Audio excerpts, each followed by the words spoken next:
Bueno, vamos a hacer en este vídeo un ejercicio práctico que es una introducción al siguiente curso que haremos de astronáutica, pero que ya nos va a poner la miel en los labios, ¿no? Queremos diseñar una órbita de la sonda Voyager, que es una sonda que vamos a mandar al espacio interestelar, que queremos que llegue a Júpiter, a Saturno, a Urano, etc., ¿no? Para eso necesitamos conseguir incluso que salga del ámbito gravitatorio solar, que vaya a otras estrellas, ¿vale? ¿Qué velocidad debemos darle al salir de la atmósfera y en qué dirección para que consigamos que no vuelva jamás, que se quede, que llegue fuera del espacio del sistema solar?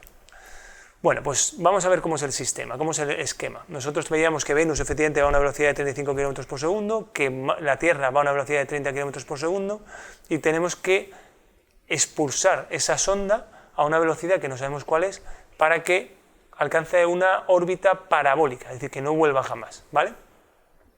Bueno, pues si nosotros ahora calculáramos por la fórmula que vimos el otro día de igualar la energía cinética a la energía potencial que adquiriría si estuviera en el infinito, como vimos para calcular la velocidad de escape, llevaríamos que con la masa del Sol, calculando la masa del Sol, conociendo la masa del Sol y conociendo la distancia a la que nos encontramos en la Tierra respecto al Sol, obtendríamos que la velocidad es de 42 km por segundo. Es decir, tenemos que darle un impulso de 42 para conseguir una velocidad de 42 km por segundo para conseguir que esa sonda obtenga una órbita parabólica. Pero fijaros, la Tierra ya va a 30 km por segundo, con lo cual en realidad respecto a la Tierra solo le tenemos que dar un empuje para ponerla a 12 km por segundo. Pero ojo, a ver si le vamos a dar bien el empuje o lo vamos a dar mal. Porque si se lo damos correctamente, efectivamente lo ponemos a 42 km por segundo, pero si nos equivocamos y en vez de darlo al amanecer, lo damos al atardecer, en vez de ponerse a 42 km por segundo, se va a poner a 28 km por segundo. Es decir, que se va a poner a una velocidad que va a hacer que en vez de estar a una órbita parabólica, ni siquiera va a ser circular, va a ser elíptica y en caída hacia el Sol.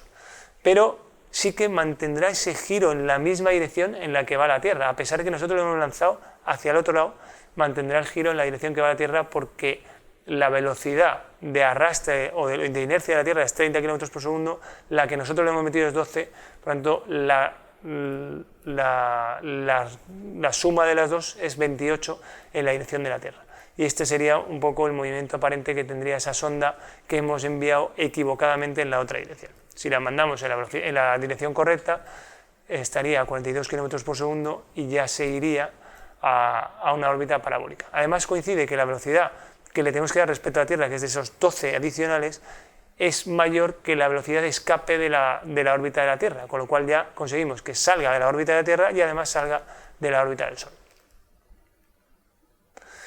Ahora vamos a ver cuál es la velocidad que lleva el cometa Halley, por ejemplo, en el punto en que se encuentra más cerca del Sol, para ver a qué velocidad pasa por ahí cerca, ¿vale? Bueno, pues como el cometa se va a un sitio tan lejano, lo podemos asemejar cuando está cerca a una órbita parabólica, ¿vale? En el caso del cometa Halley vemos por el gráfico que está pasando tangencial a la órbita de Venus. Y sabemos que la órbita de Venus, la velocidad de escape por la distancia que tiene Venus al Sol, es de 49 km por segundo. Es decir, como está más cerca del Sol, tiene una velocidad de escape mayor. Cuando estábamos en la Tierra, la velocidad de escape era de 42. Ahora estamos en la órbita de Venus, la velocidad de escape es de 49 km por segundo. Bien, pues esa es muy probablemente la velocidad que lleva el cometa Halley cuando pasa en ese punto cercano a la órbita de Venus. ¿Por qué? Porque le tienes que dar una velocidad suficiente para irse tan lejos, tan lejos, tan lejos que prácticamente podemos considerar que está en el infinito y por tanto la órbita que está utilizando en ese momento es casi parabólica y por tanto la velocidad que lleva es cercana a 49 km por segundo, será algo inferior. Así que ya sabemos la velocidad a la que va el cometa Halley.